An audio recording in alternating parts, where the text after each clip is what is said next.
dar início então, né, retomar a sequência de estudos que estamos fazendo sobre ética cristã. Já tratamos das alternativas éticas que o mundo tem proposto, já tratamos também de que a solução para o cristão é equiparar a nossa ética à ética apresentada pelas Sagradas Escrituras, e por isso então nós estamos numa sequência aqui estudando sobre o padrão da lei moral de Deus, estudando os 10 mandamentos, que de certa forma sintetiza os princípios morais de Deus em todas as áreas. Não é uma perspectiva cerimonial. Nós já vimos que a lei de Deus se divide em 3 partes. A lei cerimonial já foi cumprida em Cristo, e o que está em voga é o princípio moral que os 10 mandamentos nos traz. Não para a salvação, porque a salvação ainda continua pela graça, né? Não é porque você vai guardar a moralidade aí dos 10 mandamentos que, então sou salvo por guardar os 10 mandamentos. Não. Nós somos salvos pela graça em Cristo Jesus, pela obra que Ele realizou em amor, em nosso favor. Porém, uma vez alcançados por essa graça e dotados com o seu Santo Espírito, que nos cela no momento da nossa conversão, devemos agora viver como uma nova criatura em Cristo, segundo o próprio Cristo, segundo o padrão de Cristo Jesus. E a moralidade de Cristo Jesus é a moralidade, portanto, da própria palavra, Ele que é a palavra encarnada. Então nós estamos aqui agora no 4º mandamento, né? E eu convido você a relembrar comigo, abrindo as Escrituras lá em Êxodo, capítulo 20.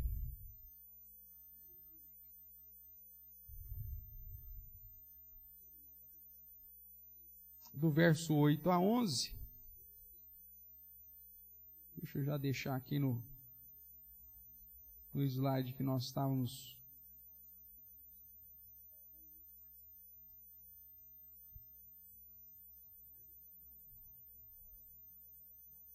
Isso. Então, vamos relembrar aqui Êxodo, capítulo 20, do verso 8 a 11, que é o 4º mandamento, que diz assim, acompanha a leitura que farei. Lembra-te do dia de sábado para o santificar. 6 dias trabalharás e farás toda a tua obra, mas o 7º dia é o sábado do Senhor, teu Deus. Não farás nenhum trabalho, nem tu, nem o teu filho, nem a tua filha, nem o teu servo, nem a tua serva, nem o teu animal, nem o forasteiro das tuas portas para dentro, porque em 6 dias fez o Senhor os céus e a terra, o mar e tudo o que neles há, e ao 7º dia descansou. Por isso o Senhor abençoou o dia de sábado e o santificou. Amém? Aí nós chamamos a atenção para várias questões relacionadas a esse mandamento, principalmente, irmãos, a questão que envolve o 4º mandamento com a relação da lei cerimonial. Você tem dentro da lei cerimonial, lá em Levítico 23, as chamadas festas solenes do Senhor. Você vai encontrar lá a primeira festa solene do Senhor, o sábado, semanal. E depois você vai encontrar mais 7 festas que Deus estabeleceu, e dentro dessas festas havia os chamados sábados cerimoniais, que é o sábado grande. Nós já estudamos isso também em outro momento, quando estudamos sobre as festas judaicas. Não sei se você se lembra, mas já estudamos. E aí nós vimos que esse sábado, tanto semanal como os sábados cerimoniais, que estavam debaixo da lei cerimonial, traziam obrigações litúrgicas para a guarda do sábado. Nós vimos que o sacerdócio levítico já terminou e Cristo cumpriu com a lei cerimonial, e por ter cumprido com a lei cerimonial, não pesa mais sobre nós a responsabilidade de guardar a lei cerimonial e, consequentemente, as questões litúrgicas, culticas, relacionadas a essa lei. Então, a guarda do sábado, na perspectiva cerimonial, ela já caiu. Tanto que Paulo diz, olha, ninguém te julgue por causa de dias de festas, luas novas, sábados. Ninguém pode nos julgar por isso, porque o guardar dessas cerimônias, desses rituais litúrgicos, era dentro de um contexto da lei cerimonial durante o sacerdócio levítico. como nós estamos agora debaixo do sacerdócio de Jesus Cristo, segundo a ordem de Melquisedeque, não pesa mais sobre nós essas particularidades relacionadas à lei cerimonial. Porém, quando nós olhamos para a lei moral, nós vemos que a guarda do sábado também tem uma obrigação moral. E essa obrigação moral continua valendo. E qual que seria, então, essa obrigação moral, né? Quando nós, semana passada, vimos aí alguns pontos ainda para entender o mandamento, né? Vimos que esse guardar do sábado não é uma perspectiva literal, porque o próprio Deus, ele continua trabalhando, Jesus vai dizer assim, né? Então ele não descansa, mesmo porque ele não cansa. Então não tem que ser literal, mas dentro da visão da própria Torá, a obrigação moral do quarto mandamento é você reservar, interromper o trabalho que gera a sua manutenção com o propósito de demonstrar confiança na providência do Senhor. Então é descansar um dia em 7, tirar um dia, justamente para consagrar esse dia ao Senhor e deixar de trabalhar e ganhar para demonstrar a sua confiança, a sua dependência de que o Senhor é aquele que te sustenta e é aquele que te direciona. Essa é a obrigação moral por trás do quarto mandamento, que nos ensina justamente a respeito dessa confiança, né, em Deus. Essa ideia de que o Senhor é aquele que nos provê, que o Senhor é aquele que nos sustenta, que o Senhor é quem nos dá a saúde, nos dá a respiração e tudo que precisamos, inclusive para levantar de manhã cedo e fazer o trabalho que você faz. Se Deus tão somente resolver não derramar essa graça comum sobre a sua vida, você não levanta, né? Se Deus resolver que desta noite você não passa, você pode ter uma conta bancária cheia, você pode ter o melhor plano de saúde, você pode ter serviçais ao seu cuidado ali constantemente, pode até ter um médico dentro do seu quarto. Mas se Deus decidiu, meu amigo, não tem o que fazer. Então é Ele que nos sustenta, é Ele que gera todas as coisas. E é nesse sentido, inclusive, que a Bíblia diz, não diz que você vai fazer aquilo, vai viajar, vai comprar, vai vender, mas diga assim, se Deus quiser. Não é assim que Tiago nos ensina?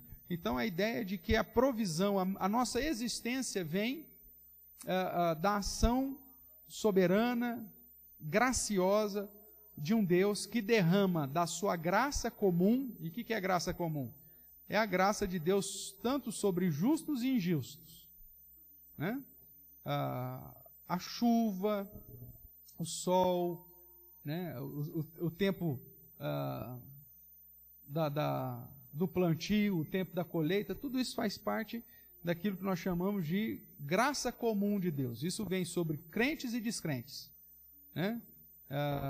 Agora, a graça especial de Deus é aquela que refere-se à salvação, às bênçãos, o cuidado, a proteção de Deus na perspectiva redentiva.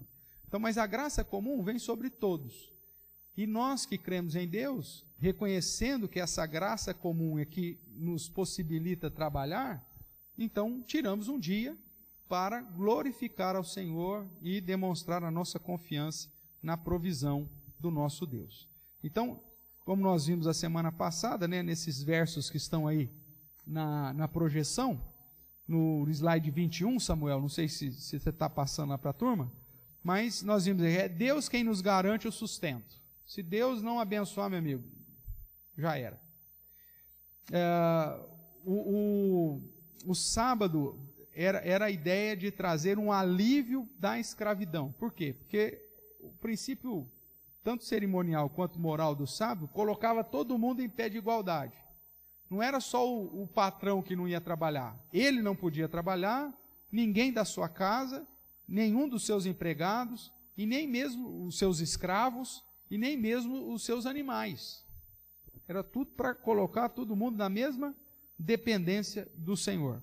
Era um sinal de obediência e de pacto com Deus, e o princípio que a palavra do Senhor nos apresenta é sempre intercalar o período de 6 dias de produção com um descanso, inclusive para gerar equilíbrio social e preservação dos animais. Você vê Deus com esse mandato moral, trazendo alento até mesmo para os animais que trabalhavam no campo, né?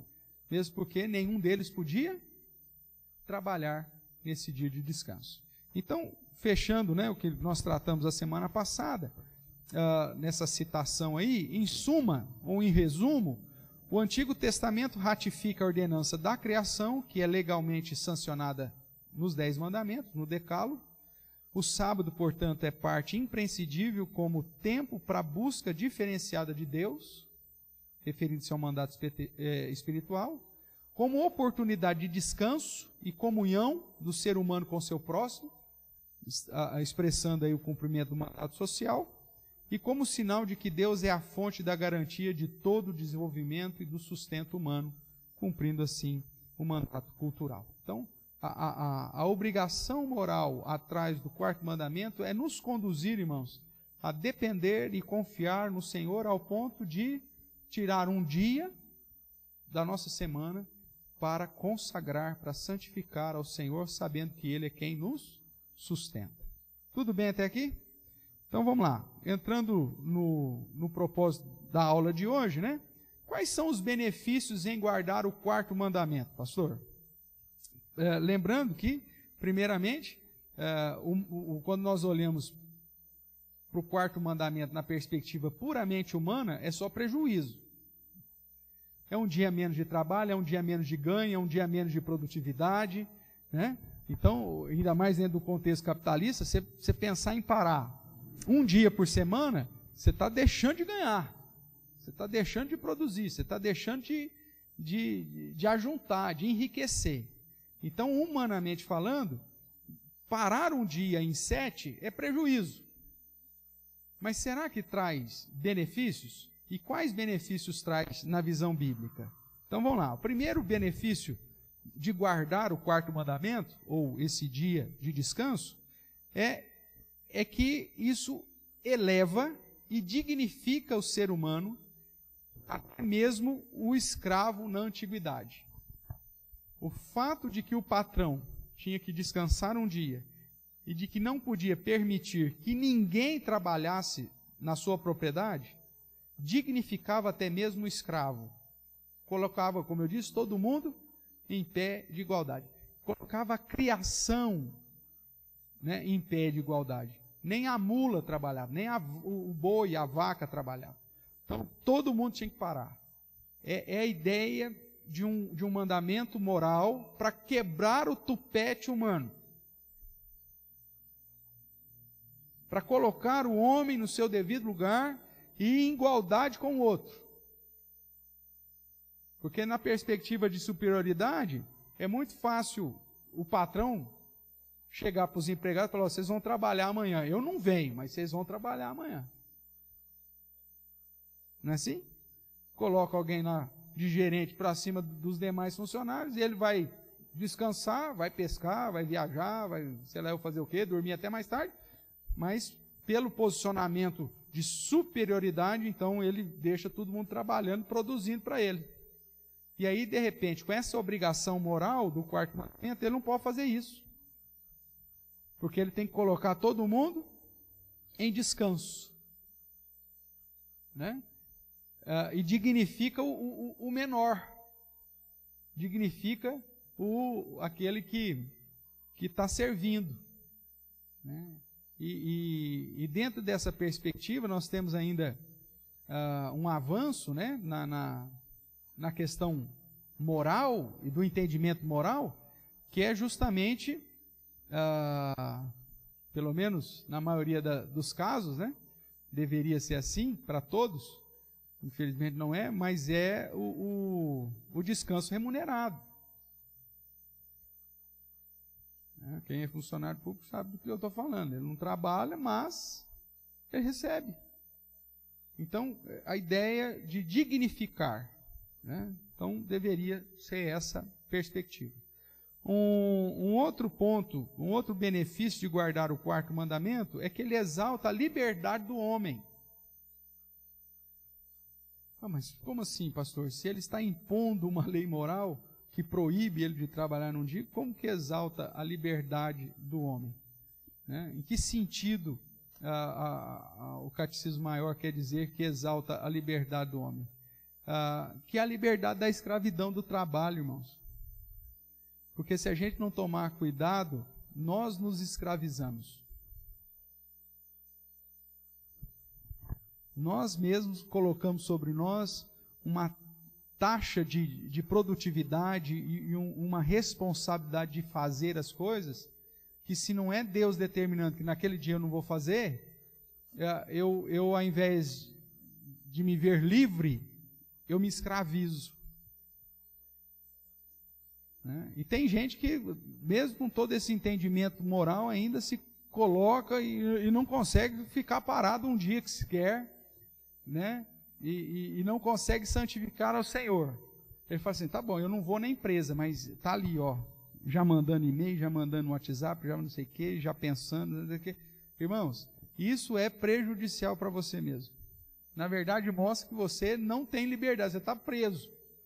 A partir do momento que você consegue moralmente guardar realmente um dia para santificar ao Senhor e não se preocupar com as coisas terrenas no sentido da sua provisão e da arrecadação, do gerar manutenção, isso vai trazer benefícios não só espirituais, mas inclusive emocionais, físicos, porque nós sabemos que o nosso corpo precisa de fato de descanso, como precisa do sono, como precisa de regras e precisa de limites. Então, quanto mais nós estamos atentos à ideia da guarda do sábado ou do dia do descanso, nós estamos, na verdade, dando aí um suspiro de liberdade, não só na dignidade, mas ao mesmo tempo de liberdade. Eu não preciso estar preso a essa situação. Um outro benefício da guarda do quarto mandamento são o fortalecimento da família. Mais uma vez, a nossa geração não tem desfrutado desse benefício, né? Mas deveria, porque é o dia que você vai deixar de tratar das coisas da sua manutenção para separar para o Senhor, para as coisas do Senhor, e a família faz parte disso. Imagine dentro de um contexto de trabalho rural, irmãos, de excesso de trabalho, sem maquinário algum, tudo manual, sem nenhum benefício tecnológico, né? Ter que buscar água é longe, ter que buscar lenha é longe, ter que fazer tudo é complicado nos dias, né, de Moisés e de todo o Antigo Testamento. Você ter um dia para ninguém da sua casa trabalhar e você ter um dia para estar na presença do Senhor junto com a sua família. Você acha que isso vai piorar ou melhorar o relacionamento interpessoal?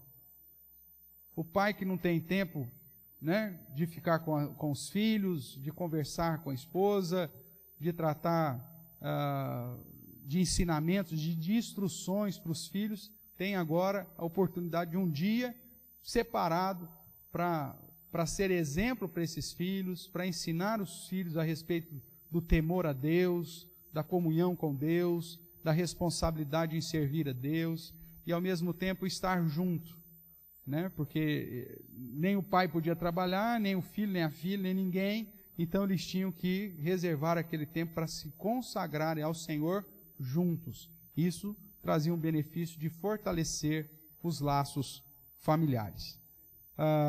Traz dignidade para os animais e até mesmo para o trabalho diário. Como você tem já um dia de descanso, você não vai ficar ocioso nos outros dias. Isso vai trazer uma dignidade tanto para os animais, porque eles vão ter também um dia de descanso igual a todo mundo, e ao mesmo tempo vai dignificar o próprio trabalho. Gente, hoje é dia de trabalhar, meu amigo, hoje é dia de ralar, hoje é dia de produzir, é dia de fazer o que tem que fazer. O dia de descanso está lá separado para outras coisas. Mas então hoje vamos aproveitar, porque hoje é dia de fazer aquilo que tem que ser feito. Então acaba até fortalecendo aquele dia. Hoje, irmãos, dentro da nossa sociedade, esse padrão moral, como ele é desprezado, você vê as pessoas não guardando o dia de descanso e sempre correndo atrás de suprir algum desejo pessoal, né, no dia de descanso, que ele chega depois na segunda-feira mais cansado do que ele saiu na sexta ou no sábado. E aí, o que ele faz? A ociosidade dele é terrível na segunda-feira. Por quê que é terrível na segunda-feira? Porque ele não está usando o dia de descanso para cumprir com o padrão moral que o dia de descanso deveria trazer. O cara aproveita para fazer tudo e mais alguma coisa de lazer, que é o que ele deveria se organizar para fazer durante a semana. Ele quer jogar tudo para o domingo, né? E isso é tão sério que, dependendo da denominação, as denominações, inclusive, têm colocado atividades culticas na segunda-feira, à noite, e rapidinho, coisa de 40 minutos, porque no domingo o cara não vai mesmo na igreja. No domingo é dia dele fazer qualquer outro programa, menos o descanso ou santificar para o Senhor. Aí na segunda-feira coloca lá uma missa lá de 40 minutos, ou um culto de 40 minutos, aí o cara vai na segunda-feira, pronto. Aí, ufa, porque eu aproveitei o domingo. Só que na segunda de manhã o cara está um caco no trabalho dele.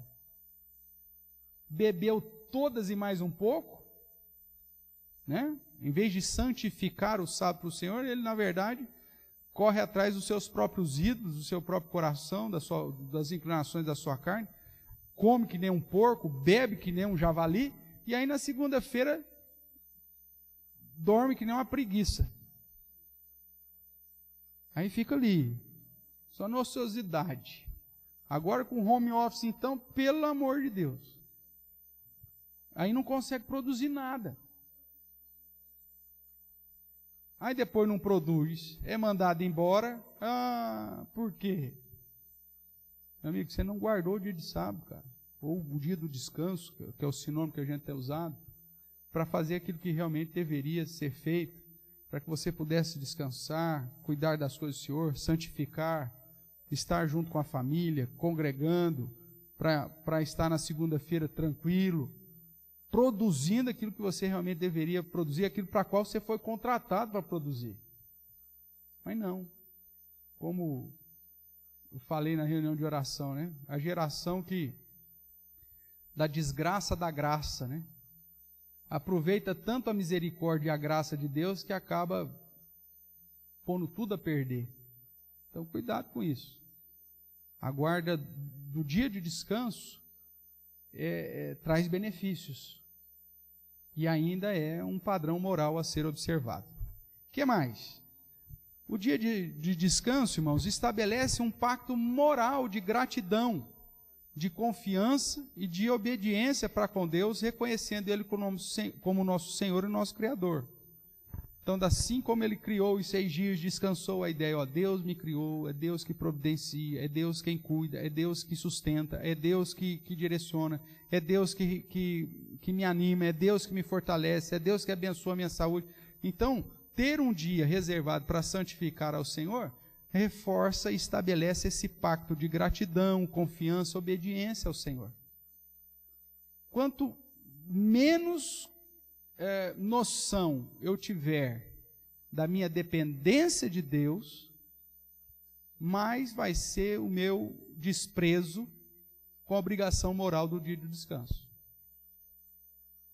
Quando eu coloco que tudo depende de mim, e que tudo está nas minhas mãos, e que Deus é só uma história para boi dormir, então aí eu não posso, obviamente, demonstrar gratidão, confiança e obediência em relação ao dia do sábado, porque eu estou perdendo dinheiro.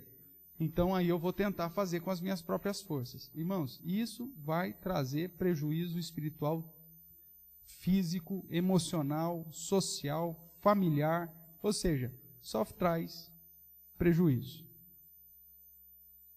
Algumas grandes instituições já descobriram aquilo que a Bíblia sempre ensinou, que o descanso é uma estratégia de produtividade. As grandes empresas, e quando você vai para para as empresas, as melhores empresas, todo ano, acho que a época que lança, né? Uma lista das 200 melhores empresas para se trabalhar. Uma das questões que agora eles estão tratando é justamente quanto a essa perspectiva do descanso. Tem muita gente que pensa que a empresa boa é aquela que te dá hora extra para você fazer. Porque aí vai aumentar o seu ganho. Você trabalha 26 horas em 24, se deixar. Né? Cara, eu vou ganhar hora extra. Vixe, o salário agora vai ser bom. Vixe. Cara, não vai pagar o tratamento que você vai ter que fazer depois dos 45 anos, meu amigo. Não vai pagar os remédios. Não vai pagar a sua depressão ou a depressão da sua esposa ou dos seus filhos pela sua ausência. Não vai pagar o tratamento dos seus pequenos na hora que o negócio for para o brejo, e muito menos a chácara de reabilitação de drogados pela ausência que você teve como pai e sua mãe, entregando seus filhos na mão dos traficantes. Só que a gente é burro. A gente pensa, não, eu vou fazer 26 horas em 24 se deixar, porque aí eu vou ganhar mais no final do mês. Vou ficar sem descanso nenhum, sem atenção nenhuma para a família, sem acompanhamento nenhum aos filhos, sem nenhum investimento no mandato espiritual, e estou achando que eu estou arrebentando. Está arrebentando mesmo, contigo, com a sua família, com a sua saúde, e todo esse dinheiro que você porventura ganhar ou juntar, não vai dar, vai faltar. Você pode ter certeza disso. É só se olhar para a história. Tudo que você juntar numa vida inteira, não paga 6 meses daquilo que você vai precisar para tentar recuperar, e algumas das coisas vão ser irrecuperáveis. Um filho nas drogas, meu amigo, pode ser que nunca mais se recupere, mesmo sendo o diretor master da sua empresa. Uma família desestruturada, um cônjuge machucado, não paga. Coisa que o poder de um dia, no padrão do descanso que a palavra de Deus nos apresenta, tem um poder de restauração e de cura inigualável.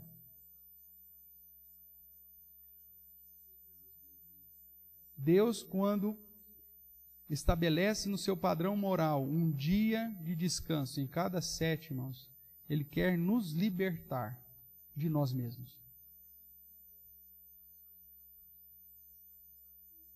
É um instrumento poderosíssimo de vida familiar, de vida profissional, porque isso vai te dar gás para ir mais adiante. Agora, tem que cumprir com o padrão de moralidade que é tal. Se ficar lá com a cabeça a 1000, se não descansar, aí tudo bem, você está perdendo tempo mesmo. Mas se for uma perspectiva de gratidão a Deus, de obediência a Deus, e de se depositar na confiança do Senhor, de agregar a família para instruir a respeito do caminho do Senhor, de direcionar todas as coisas, aí é um instrumento poderoso de cura. Aí é um instrumento poderoso de cura. Então, cuidado, hein? Esses são alguns benefícios que a guarda do 4º mandamento, o dia do descanso, na perspectiva moral, pode e certamente trará sobre aqueles que obedecem. Alguma dúvida até aqui, irmãos? Você consegue mensurar isso ou não? Colocar isso na balança ou não? Ou você acha que é loucura esse negócio de tirar um dia para santificar o Senhor? Você acha que isso não vai melhorar a sua saúde, não vai melhorar a sua vida, não vai melhorar o seu relacionamento familiar? O que você acha? Fala comigo aqui. Você acha que piora ou melhora? Melhora, irmãos. É lógico que, como todas as coisas, o começo é difícil. No começo é complicado. Oi.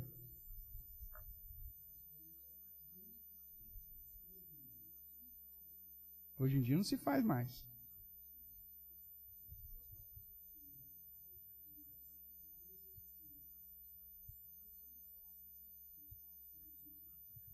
Então, mas tem mecanismo para isso. Tem mecanismo para a gente fazer tudo isso aí. É difícil. Mas sabe por que é difícil? É mais difícil por causa da ganância do homem. Porque o homem não quer parar de ganhar dinheiro. Esse é o principal foco. A gente não quer parar de ganhar dinheiro. Se a gente tiver que parar alguma coisa, tá. É lógico que eu não sou insano também de saber que, por exemplo, depois da Revolução Industrial, existem algumas situações que de fato é impossível você parar. Ótimo. Mas existe a escala semanal para isso. Não posso desligar lá uma turbina, não posso desligar lá a caldeira. Tudo bem, mas o funcionário para estar cuidando da caldeira pode ser outro. O importante é que você dê a ele o descanso semanal. Esse que é o princípio moral. Por isso que não é guarda do sábado. É a guarda de um descanso semanal. O princípio bíblico moral vai nos apontar para isso. E esse pode ser um sistema que muita gente faz aí, que é aquele retroativo, né? Cada semana você descansa um dia. Não é assim que eles fazem na empresa? Nessa semana você descansa sábado, na outra semana você descansa a sexta, na outra semana a quinta, na outra semana a quarta. É assim que vai passando. Mas o importante é que haja esse descanso. Se fosse uma perspectiva cerimonial, aí a gente bate o martelo. Tem que ser o dia tal e todo mundo tem que fazer assim, assim, assim, porque é ritual, é cerimonial. A lei cerimonial, irmãos, já foi cumprida. Mas o princípio moral permanece. Então é possível você aplicar o princípio moral tranquilamente. Carlão.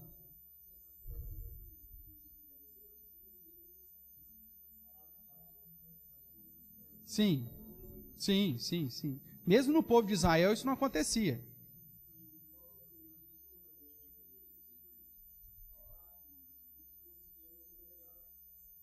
Sim. Quem guarda o sábado. É policial, médico, essas coisas. Tarará.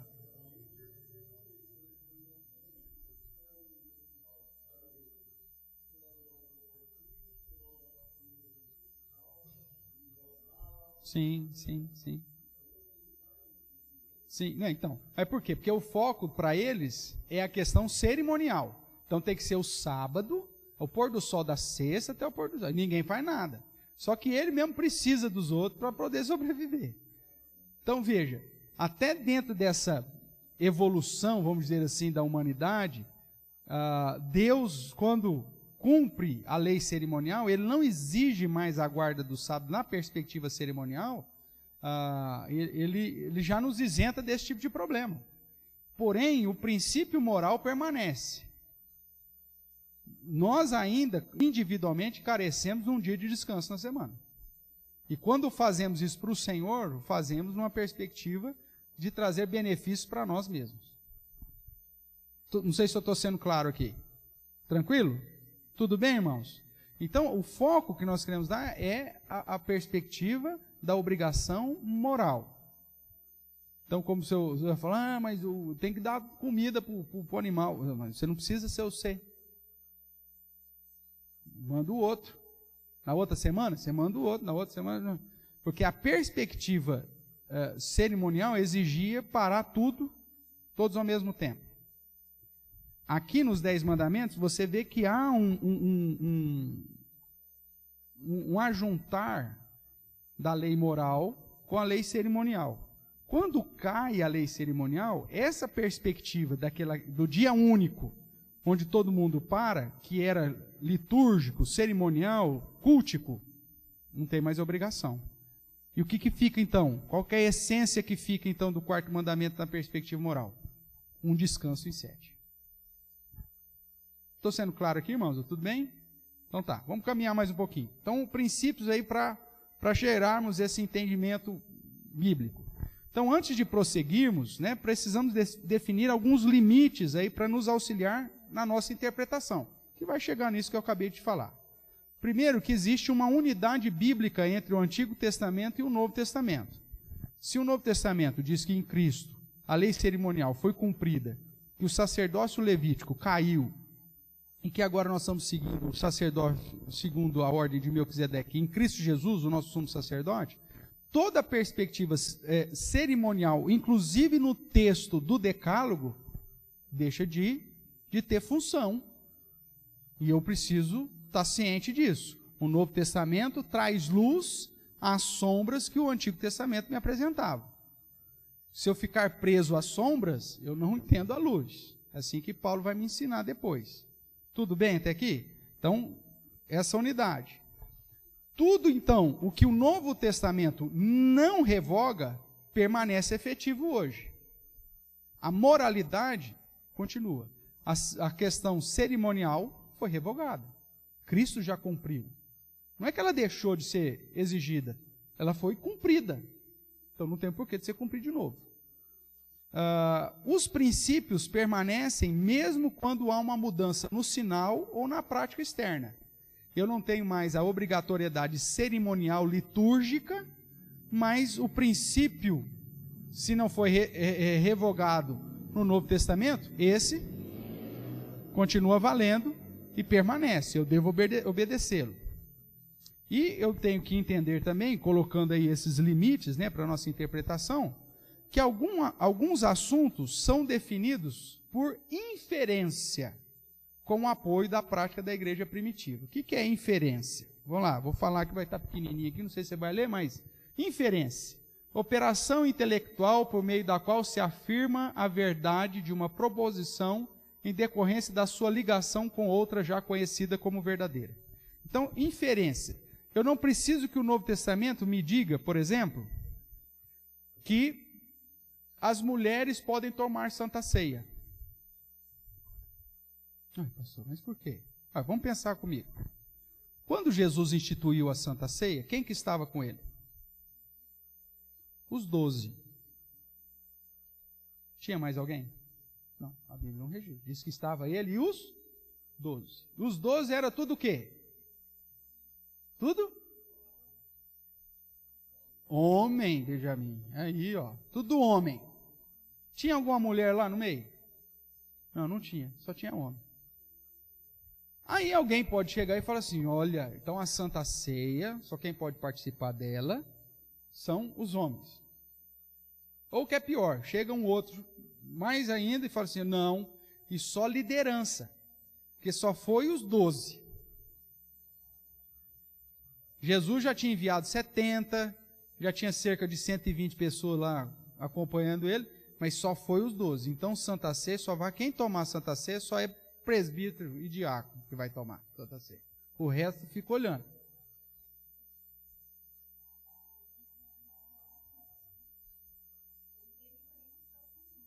É a mesma coisa, ou interpretar aquela ideia literal. Então veja, por inferência, a própria igreja entende que se aquilo manifesta, a Santa Ceia é um símbolo da comunhão com Deus e da libertação da escravidão do pecado, só a liderança da igreja que foi libertada do pecado?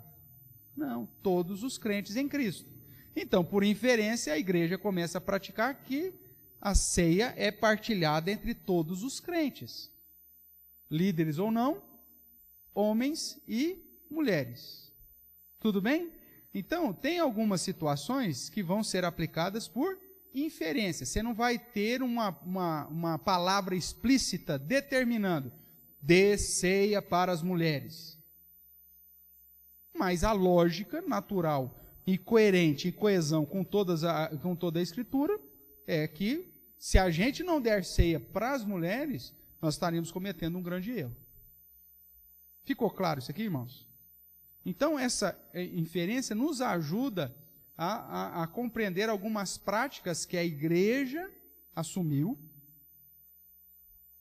e que práticas essas estão de acordo com aquilo que se espera. E que, de certa forma, Deus confirma essas práticas por meio da ação da própria igreja. Isso aqui é muito perigoso E por isso que a inferência em relação às práticas da igreja, ela precisa de um limite que é focando a igreja no período apostólico.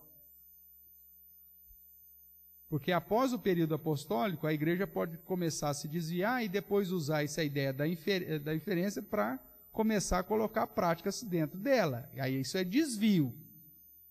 Dentro desse limite de inferência, nós vamos usar esse limitezinho desde que esteja dentro do período apostólico. Se foi uma prática que começou a ser referendada dentro do período apostólico, mesmo que você não tenha uma determinação explícita e que tenha surgido por inferência, nós acatamos. Exemplo, como eu te dei, a ceia para as mulheres. Tudo bem? Feito então esse limitezinho aí, unidade bíblica entre Antigo Testamento e Novo Testamento. Aquilo que não é revogado no Novo Testamento permanece efetivo. Mesmo que mude o sinal na prática externa, permanece o princípio atual. Exemplo aqui, né, desse terceiro limite aí. A circuncisão para o batismo. Muda-se o sinal externo, mas o significado permanece o mesmo. Aliança com Deus. Por isso que o batismo correto é o batismo que Jesus instituiu, e não o batismo que João instituiu, que o batismo de João era para arrependimento, remissão de pecados, enquanto que o batismo de Jesus é de aliança com Deus, de comunhão com Deus, que inclusive simboliza a nossa conversão, a nossa recepção em Cristo Jesus e o derramamento do Espírito Santo sobre a nossa vida. É assim que o Novo Testamento vai apresentar. Então veja, muda-se o sinal, mas o significado permanece o mesmo. Então, quando isso acontece, também nós aceitamos. Por que eu estou falando isso? Porque um dos maiores questionamentos em relação ao dia do descanso é: por que se mudou para o domingo? Por que não continuou guardando o sábado? Primeiro, porque o Novo Testamento, em unidade com o Antigo Testamento, mostra que o sábado cerimonial já era. Ninguém te julgue por causa disso. Segundo, porque é mudado essa perspectiva no Novo Testamento, revogado a questão da lei cerimonial, não só sobre a guarda do sábado, mas sobre tudo aquilo que a lei cerimonial tratava. O próprio Senhor Jesus quebra, cerimonialmente falando, o sábado. Ele cura no sábado, ele manda o cara catar o leito dele, levar, ele faz lodo, cura o cego, manda o cara lavar o olho lá com lodo que ele fez, né? Com cuspe e terrinha. Ou seja, o próprio Senhor Jesus mostra, inclusive, que o próprio judeu quebrava o sábado quando fazia circuncisão. E ainda mais, né? Denuncia eles, porque quando o animal deles caía numa cova ou o filho precisava de alguma coisa, eles quebravam o sábado também. Então, ele mostra que essa perspectiva cerimonial foi revogada, porque já foi cumprida. E aí, então, você vê a prática da igreja, ainda no período apostólico, mudando o dia de descanso por convenção para o domingo, o primeiro dia da semana. Porque Jesus ressuscitou no primeiro dia da semana, o Espírito Santo foi derramado no primeiro dia da semana, a igreja, até por conta da perseguição, né, começou a se afastar um pouco do judaísmo, então tinha um dia específico para partir o pão, as orações e tudo mais. Então há uma série de práticas ainda no período apostólico que por inferência nos conduz que por convenção o dia para nos reunirmos como dia consagrado, santificado e de descanso ao Senhor, dentro da possibilidade seja o domingo. Pastor, mas e se a igreja chegar à conclusão que para o contexto cultural dela, para o contexto territorial dela, o melhor dia seja segunda-feira? Ela pode mudar esse dia de descanso para segunda-feira? Ou para terça, ou para quarta, ou para quinta, ou para qualquer dia que ela quiser? como a lei cerimonial foi abolida e mantém apenas o princípio moral, sim, não haveria problema nenhum. E nós vamos ver, inclusive, amparo bíblico para isso depois. Ok? Então, por quê? Porque o que permanece é a obrigação moral de ter um dia de descanso em 7. Um dia justamente para provar que nós confiamos em Deus, somos gratos a Deus, para estreitar nosso relacionamento familiar, nossa comunhão com o próprio Deus, com a igreja e santificá-lo para o Senhor. Então, esse limitezinho aqui, que nós colocamos, esses 4 pontos aqui, são essenciais para que a gente possa chegar à conclusão de como devemos, então, guardar o 4º mandamento na perspectiva moral. Então, vamos lá. Vejamos, então, uma sequência de textos aí do Novo Testamento que apresentam uma releitura, aplicações e mudanças significativas na observação da lei. Então, nós sabemos, baseados lá em Hebreus capítulo 1, de 1 a 2, que Jesus é a expressão exata do ser de Deus e que nele, então, é o fim do período revelacional.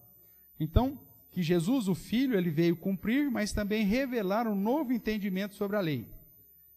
Basta olhar lá no Sermão da Montanha, né? Quando ele fala sobre a lei moral, inclusive, ele diz: ouviste o que foi dito, não matarás. Eu, porém, vos digo, se você considerar o seu irmão tolo no seu coração, você já é assassino.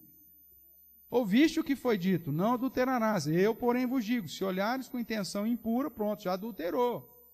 Então, Jesus aponta um novo entendimento, inclusive, sobre a lei. Então, Jesus, ele não revogou o 4º mandamento, mas o cumpriu e atualizou a sua prática.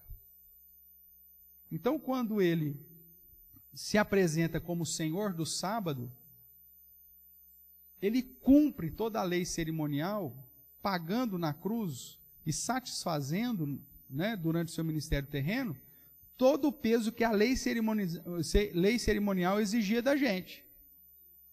Hoje nós não precisamos guardar a lei cerimonial porque Cristo já cumpriu definitivamente o sacrifício.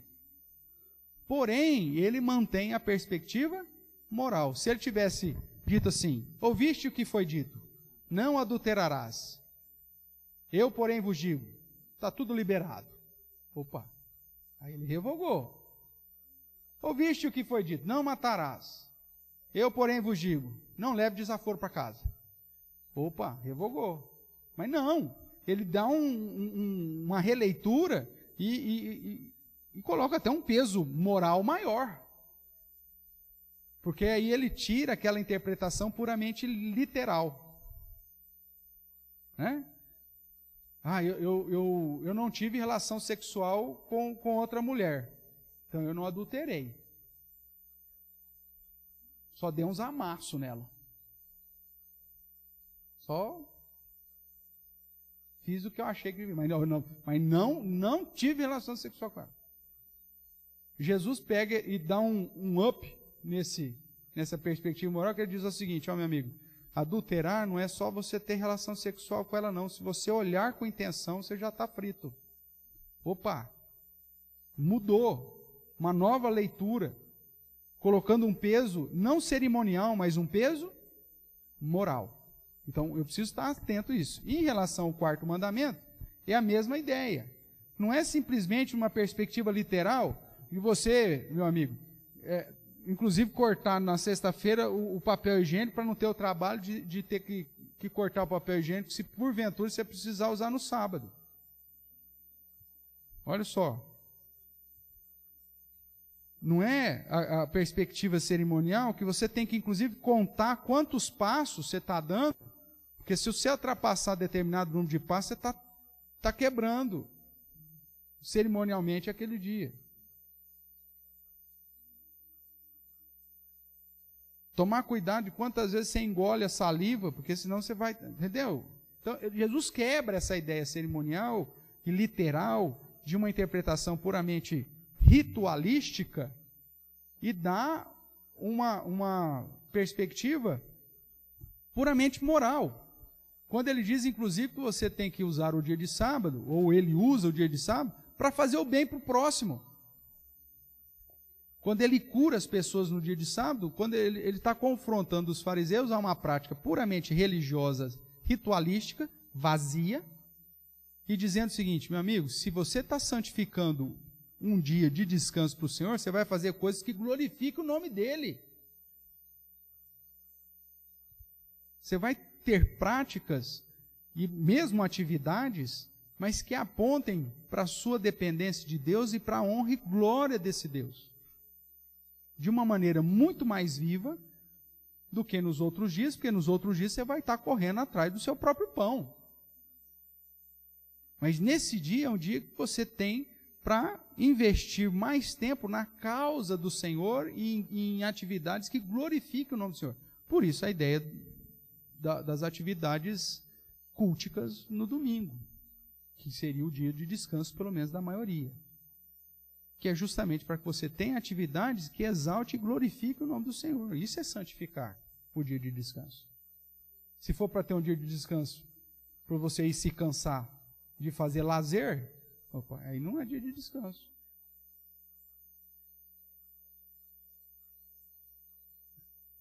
Porque você está procurando satisfazer os seus próprios desejos, necessidades e sonhos. O foco de santificar esse dia de descanso ao Senhor é gastar esse dia em coisas que vão exaltar o nome do Senhor, em atividades que vão exaltar o Senhor. Mesmo que seja uma atividade laboral, como é o exemplo de Cristo.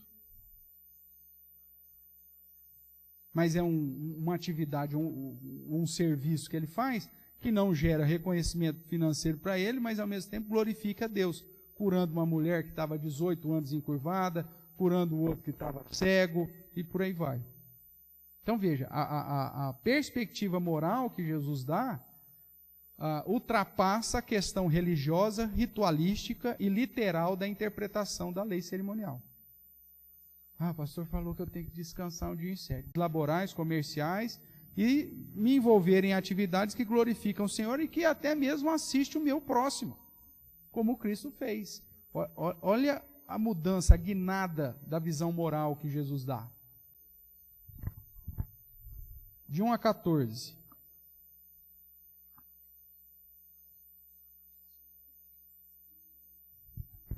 O título que o comitê deu aí é inclusive isso: Jesus é o Senhor do sábado.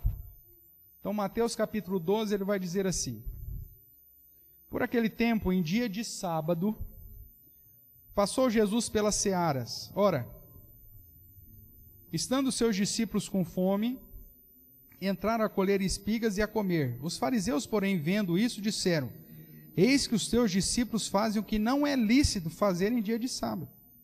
Mas Jesus lhes disse: não lestes o que fez Davi quando ele e os seus companheiros tiveram fome?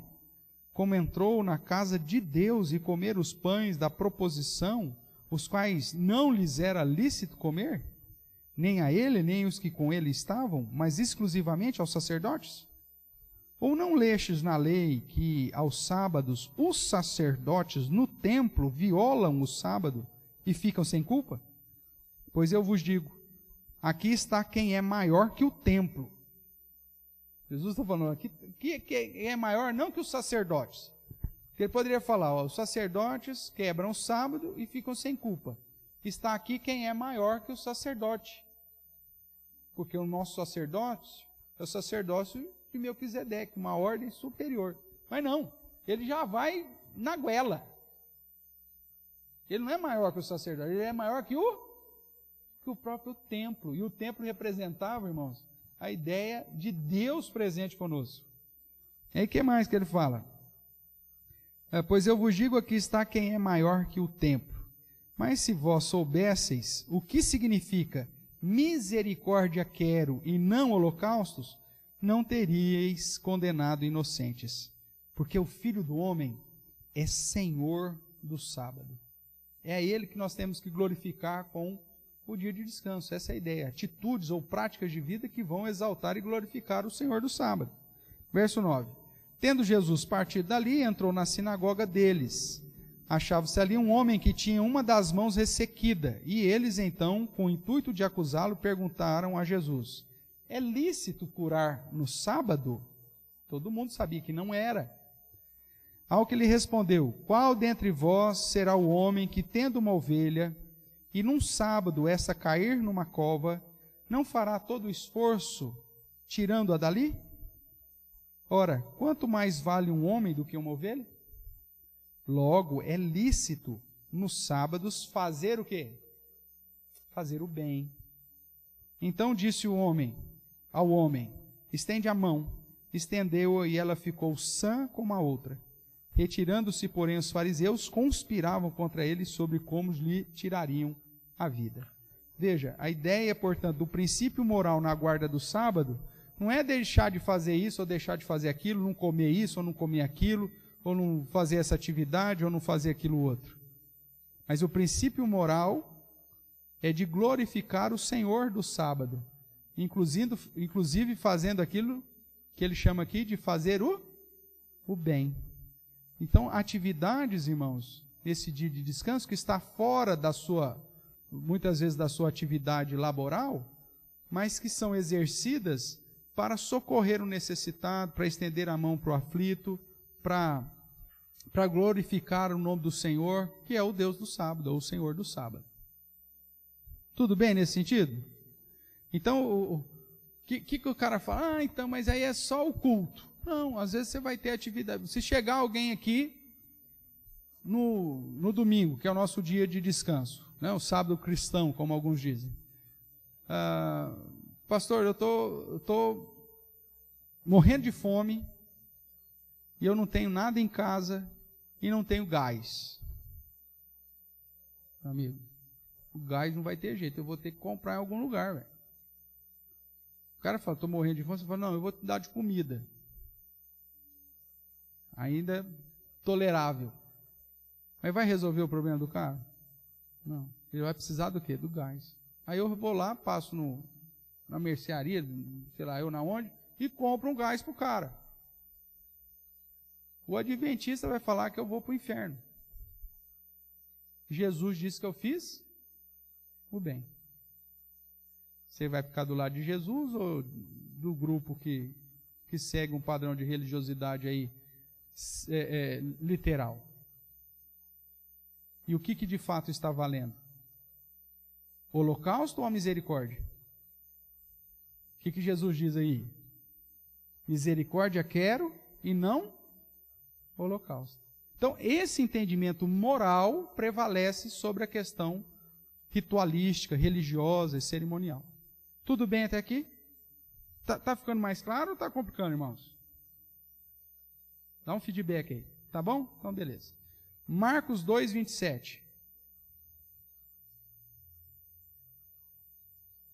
Marcos capítulo 2, verso 27.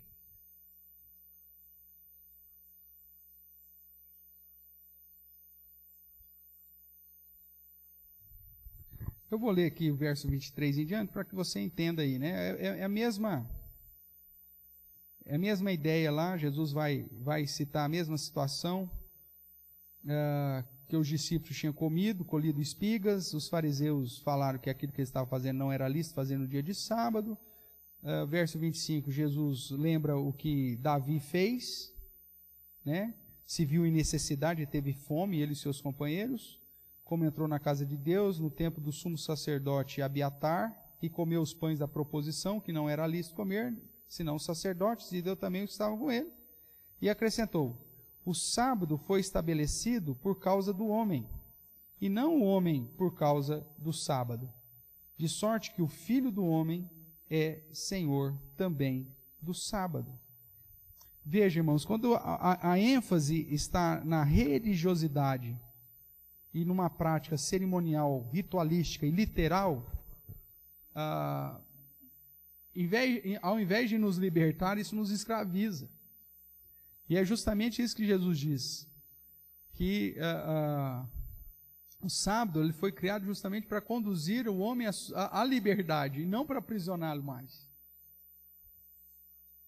Quando Deus estabelece um princípio moral de guardar o sábado, mesmo que antes há um princípio também cerimonial, era justamente para ensinar o homem a um padrão de dignidade, de liberdade e de dependência a Deus. E não para aprisionar esse homem ao ponto de não socorrer o necessitado ou de não fazer nenhuma prática benéfica que glorifique aquele que é o Senhor do sábado. Então, às vezes, o zelo cerimonial mancha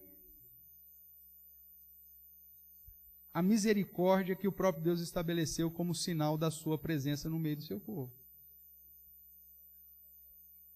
Então, o zelo ritualístico ou religioso, puramente falando, é dar ênfase no holocausto e desprezar a misericórdia. Essa é a ideia. E o homem, em vez de ser beneficiado, né, com o sábado, acaba sendo escravizado por ele. Não é o objetivo da lei moral. Tudo bem? Vamos lá mais um pouquinho. Voltando aí, Marcos 1, 21.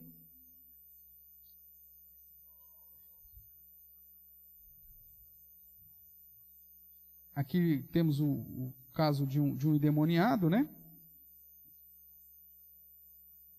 E você vê que Jesus faz questão desse negócio Parece que Jesus só fazia as coisas no sábado, né? É que o registro tem esse objetivo mesmo. Então, observe aí, verso 21.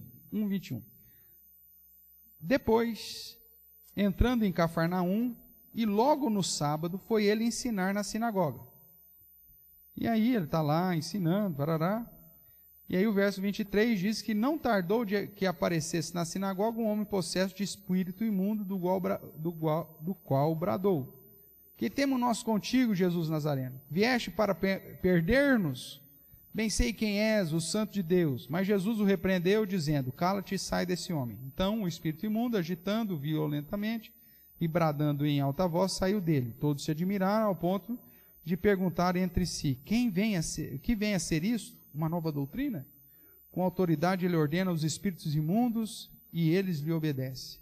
Então correu a célere a fama de Jesus em todas as direções, por toda a circunvizinhança da Galiléia. Então Jesus expulsando demônios no dia de sábado. E saindo eles da sinagoga, então que dia que é ainda? Sábado. Foram com Tiago e João diretamente para a casa de Simão e André. A sogra de Simão achava-se acamada, com febre, e logo lhe falaram a respeito dela. Então, aproximando-se, tomou-o pela mão e a febre a deixou, passando ela a servi-los. Então, veja, Jesus no dia de sábado, ele vai, expulsa um demônio na sinagoga, e depois vai na casa de Pedro e cura a sogra de Pedro. Tudo em dia de sábado. Para reforçar o quê? Que o padrão cerimonial cai em Cristo, mas o padrão moral é estabelecido de utilizar o sábado como um instrumento para que você glorifique o Senhor do sábado, para que você faça o bem, para que as suas atividades sejam de descansar da sua renda, daquilo que vai gerar recurso para você, e que você então tenha um dia consagrado, santificado, para glorificar e exaltar o nome do Senhor. Tudo bem nesse caminho aqui, irmãos? Tranquilo? O último texto aqui que eu separei, pelo menos dessa parte dos evangelhos, é Lucas capítulo 4.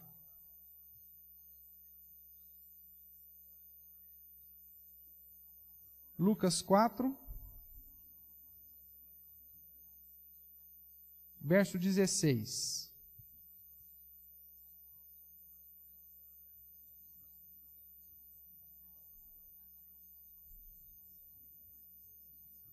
Indo para Nazaré, onde fora criado, entrou num sábado na sinagoga, segundo o seu costume, e levantou-se para ler. Então, nós vemos aí a ideia de que Jesus, como Senhor do sábado, ele aproveitava o sábado justamente para estar na sinagoga, para estar ensinando, para estar pregando, mas, ao mesmo tempo, utilizando esse mesmo dia para fazer o bem e demonstrar essa misericórdia àqueles que, porventura, estavam necessitados. Então, essa é a ideia que todos os versos vão chamar a atenção durante o ministério terreno de Jesus, quando ele realiza alguma atividade no dia de sábado. Tudo bem até aqui? Olhando para o restante do Novo Testamento, aí você tem vários exemplos relacionados ao sábado. Vou me ater aqui, talvez, o de Colossenses 2, que é mais enfático, né? Então eu convido você a abrir a palavra de Deus lá em Colossenses capítulo 2. E vamos ler juntos aí o verso 16 e 17.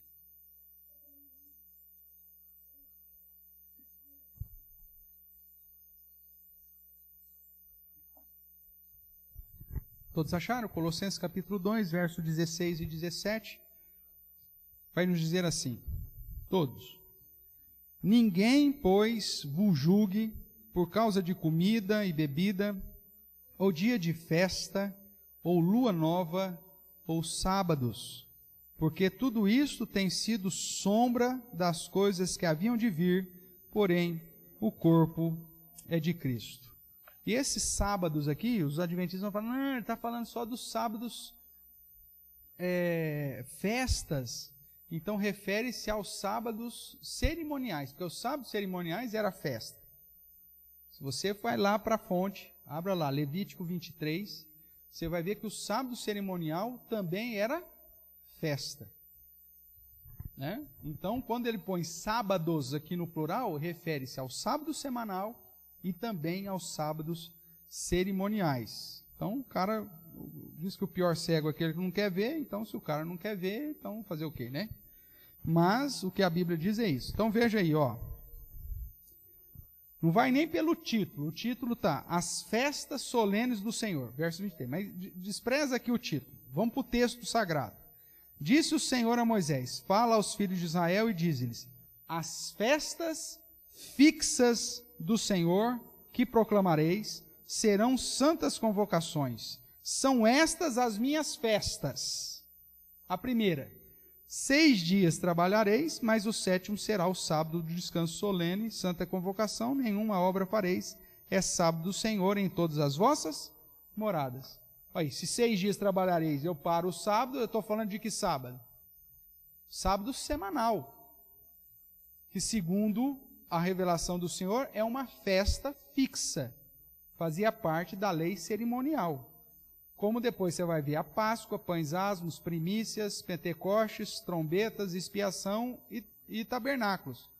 E, em especial, na festa de pães asmos e tabernáculos, você vai ver que há os sábados grandes, os sábados cerimoniais. Né? Que além do sábado semanal, o primeiro dia da festa de pães asmos e o 7º dia da festa de pães asmos também era para ser considerado sábado, ou seja, feriado. Tabernáculos, a mesma coisa, independente se caísse na segunda, terça, quarta, quinta, sexta, ou até mesmo no domingo. Era o sábado cerimonial, que era o primeiro dia da festa de pães asmos e o último dia. Primeiro do tabernáculo e o último dia, que independe do dia da semana que cai. Para a gente entender, é feriado. Né? O sábado cerimonial nada mais é do que um feriado. Você não faz nada, é um feriado e é consagrado ao Senhor. Levítico 23 trata das festas solenes do Senhor. Inclui o sábado semanal e os sábados cerimoniais. Então, quando lá Paulo diz que ninguém vos julgue por causa de dias, luas, festas e sábados, ele, na verdade, está incluindo, até podemos colocar de um modo duplo, o sábado cerimonial e o sábado semanal e o sábado cerimonial. Então, biblicamente falando, nós temos o Novo Testamento revogando a obrigação de guardar o sábado, seja ele semanal ou cerimonial, na perspectiva litúrgica, ritualística ou cerimonial. Então, nós temos aqui, dentro daqueles limites que nós colocamos, para entender o mandamento, que não há obrigatoriedade de guardar o sábado na perspectiva cerimonial. E o que permanece é o princípio ou a obrigação moral. Tudo bem? E aí, como é a obrigação moral, eu tenho essa liberdade, até pela inferência da igreja, de colocar no dia, por convenção, mais adequado para a igreja. Historicamente, desde a igreja primitiva, é o domingo. Os adventistas, inclusive, vão dizer, não, Constantino que mudou, que falou. Constantino só vem 310 para frente. A igreja primitiva, desde o ano 33, 35, vamos colocar assim, já guarda o domingo. Não foi imposição do império.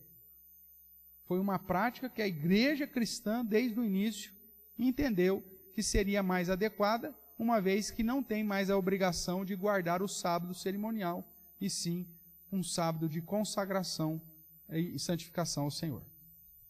Tudo bem? Então tá bom. Deixa eu ver aqui. Concluindo essa parte aí, irmãos, segundo Joseph Pipa, no capítulo 7 do livro O Dia do Senhor, publicado no Brasil pela editora Puritanos, ele vai dizer assim: o texto-chave para o entendimento da visão de Paulo é Colossenses capítulo 2, verso 16 e 17. Essa passagem não só nos ajuda a compreender a abordagem de Paulo aos dias, como também ensina que não podemos observar o sábado judeu ou judaico do sétimo dia. Em outras palavras, Paulo anula a observância do sétimo dia, mas não o princípio envolvido na lei do Senhor, ou na lei do sábado, essa obrigação moral. Tendo estabelecido, pois, o princípio apresentado por Paulo, podemos extrair duas lições muito importantes. Deus vai dizer. Primeiro, Paulo afirma claramente que a igreja do Novo Testamento não deverá observar o sábado do sétimo dia, o sábado semanal. Porque isso vai atrelar a prática do cerimonialismo. Então Paulo falou, ninguém te julga por causa disso, e não vai guardar esse negócio. Pula fora disso. A segunda lição é muito importante para toda essa discussão sobre o dia em que a igreja deve adorar. Se Paulo revoga o sétimo dia, mas não o princípio moral de um dia em 7, como determinamos qual o dia? Temos mais duas opções. Ou a Bíblia nos revela qual o dia apropriado, ou a igreja pode escolher o dia. Muitos em toda a história da igreja, incluindo Calvino, ensinaram que, como a igreja deve ter um dia para a adoração, ela pode escolher o dia. A igreja apropriadamente escolheu o primeiro dia por causa da ressurreição. Contudo, fica ainda entendido que a igreja está livre para mudar o dia se assim desejar. Lutero ensinou em seu catecismo maior. Mas visto que a grande maioria está sobrecarregada com negócios, precisa haver algum dia da semana para atenção a esses assuntos. Como o costume inócuo do dia do Senhor conseguiu um consentimento unânime, somente confusão poderia resultar de uma inovação desnecessária. Calvino expressa estar de acordo. Embora o sábado tenha sido revogado, ainda nos assiste ocasião, para nos reunirmos em dias determinados para ouvir da palavra, o quebrar do pão místico e as orações públicas. E 2, para dar descanso do trabalhos a servos e operários. Quanto ao dia, Pipa ainda vai dizer, Calvino acredita que a igreja apostólica, falando da igreja no período apostólico, escolheu sabiamente o primeiro dia, porque foi o dia da ressurreição de Cristo. Mas diz, aspas para Calvino, nem me prendo ao número 7, de modo a obrigar a igreja a sujeitar-se a ele. E não condenarei igrejas que têm outros dias solenes para suas reuniões, contanto que não haja nenhuma superstição. Não coloque nenhum cerimonialismo nisso. Pipa continua, porém, podemos argumentar em favor do domingo seguindo 3 pontos relevantes. A questão do calendário, a questão textual e a questão histórica. Vamos lá, alguns pontos que podem nos ajudar a esclarecer a questão. 1. Os pontos centrais de cumprimento ao 4º mandamento são o descanso, a questão da separação de um dia para Deus e a sistematização ou repetibilidade desse dia. O dia em si é uma questão temporal, principalmente porque depois de tantas e sucessivas modificações no calendário, é impossível qualquer seita ou religião afirmar categoricamente que estamos observando exatamente o 7º dia. Nós usamos o calendário gregoriano, feito no século XVI. Os judeus atuais usam o calendário ortodoxo, estabelecido no 3º século e assim por diante. O que Pipo está dizendo é o seguinte: com tantas mudanças no calendário, quem garante que hoje é quarta-feira?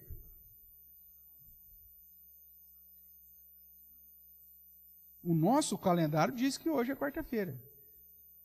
Mas será que hoje é a quarta-feira que Deus estabeleceu como quarta-feira? Ninguém sabe.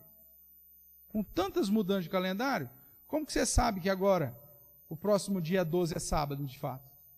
O nosso calendário diz que é. Mas pode ter havido mudanças. Vamos imaginar que nós vamos mudar o calendário e falar, gente, nós vamos mudar o calendário de novo e nós vamos seguir o calendário não solar, nós vamos seguir o calendário lunar ou o calendário lunisolar e nós vamos determinar que hoje, para começar o calendário, que hoje é segunda-feira. Aí o pessoal fala, mas hoje é quarta. Não, esquece. Estamos começando do zero. Hoje é segunda.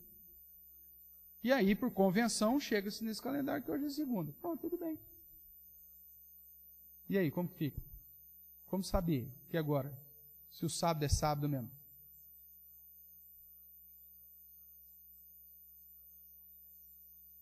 Ah, mas o lunisolar nos ajuda, pastor, porque o equinócio é sempre o primeiro dia. Tá, mas Deus criou o mundo segundo o equinócio? Para que a gente saiba que o primeiro dia foi no equinócio? A segunda, a terça, a quarta, seja na sequência? Você sabe se Deus começou a criar assim? Você não sabe. Então veja, depender cerimonialmente dos calendários que nós temos, não te garante. Você pode fazer o estudo, nós temos plena certeza que é bem possível, mas rigorosamente você não vai ter nunca. Então os problemas do calendário são um problema. Se a gente se apegar que tem que ser o sábado, vai chegar alguém dizendo que esse sábado que a gente guarda não é o sábado verdadeiro. E aí, como que a gente fica? Porque você não tem estabelecido na perspectiva dos cosmos quando que é segunda-feira. Quando que é terça? Não tem. É definido por convenção. Ou no caso do calendário judaico, pelo equinócio, tudo bem, é o primeiro dia do mês. Tá, mas esse primeiro dia, se é segunda, se é terça, se é quarta, você não sabe.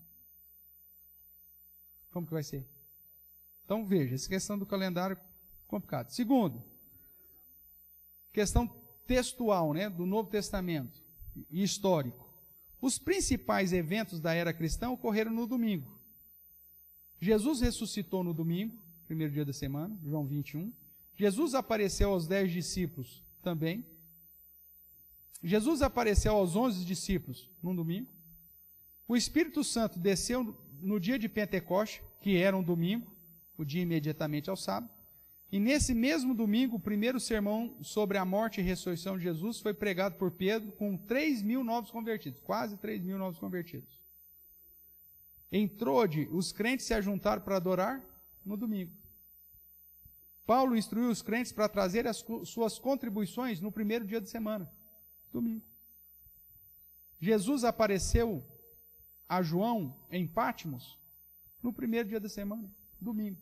Então veja, você tem uma questão textual histórica que conduz à identificação da igreja em reservar um dia para separar e santificar o Senhor, que seja o domingo.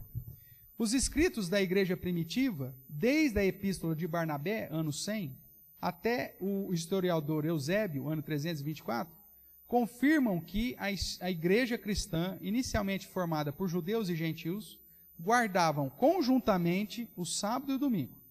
E essa prática foi gradativamente mudando para a guarda específica do domingo, à medida em que se entendia que o domingo era o dia de descanso apropriado em substituição ao sábado. Semelhantemente, a circuncisão e o batismo foram conjuntamente inicialmente observados, existindo depois a preservação somente do batismo na igreja cristã. O domingo não foi estabelecido pelo imperador Constantino no IV século, como afirmam os adventistas. Constantino apenas formalizou aquilo que já era prática da igreja desde os tempos apostólicos. Tudo bem? Hoje a gente para por aqui, e o que eu quero chamar a sua atenção, então, é que o quarto mandamento, como obrigação moral, nos traz a responsabilidade de separar um dia de descanso em 7. Agora, esse dia pode ser determinado por convenção da igreja. Historicamente falando, a igreja cristã estabeleceu o domingo. Perguntas?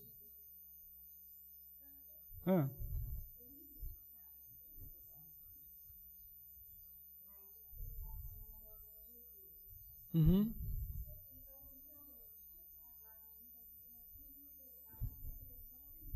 Uhum.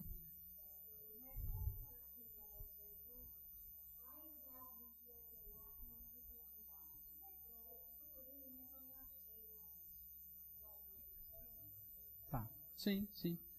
Para quem está acompanhando na internet, a Vera está perguntando sobre a questão da volta de Jesus, sobre aquela indicação que Jesus faz sobre a sua volta, para que orássemos para que não se desse nem no inverno, nem no dia de sábado, e ai das grávidas e das que amamentaram naqueles dias. Né? Uma interpretação que a igreja tem dado para isso é a ideia de que a nossa oração, é lógico que Deus já determinou isso, mas dentro da vigilância e dentro da busca, que nós não estejamos presos a situações que vão dificultar, porque o que precede a volta do Senhor? Perseguição, dificuldade, luta, né, tribulações. Então, quando ele fala inverno ou tempo de descanso, é a ideia que eu não estou atento para essas situações que preciso de fuga. Quando eu falo de mulheres grávidas ou amamentando, ele está apontando para a dificuldade que seria isso, fugir numa tribulação ou coisa desse tipo. Então, comumente se tem interpretado essas advertências de Jesus para enfatizar a ideia da vigilância, do cuidado, né, da obediência e da dedicação quanto da proximidade da sua volta. Ou seja, para a igreja estar atenta. Agora, ele não está dizendo que não vai acontecer num dia de sábado, ou que não vai acontecer no inverno, e muito menos que não vamos ter grávidas ou pessoas amamentando quando Jesus voltar. Mas são advertências para chamar a nossa atenção quanto à vigilância, a dedicação, a fidelidade e o foco para os sinais dos tempos que apontam da proximidade da volta de Jesus, apesar de nós não sabermos nem dia nem hora. Tá? Então, basicamente, é só uma advertência, mas não que a ideia de Jesus é que se estabeleça o dia de sábado cerimonial até a sua volta. Mesmo porque durante o seu ministério ele já tinha deixado claro nos seus ensinos que a ideia da moralidade é o sinônimo de sábado. Né? Então aponta para essa questão da consagração, da dedicação, que era o foco. Tá bom?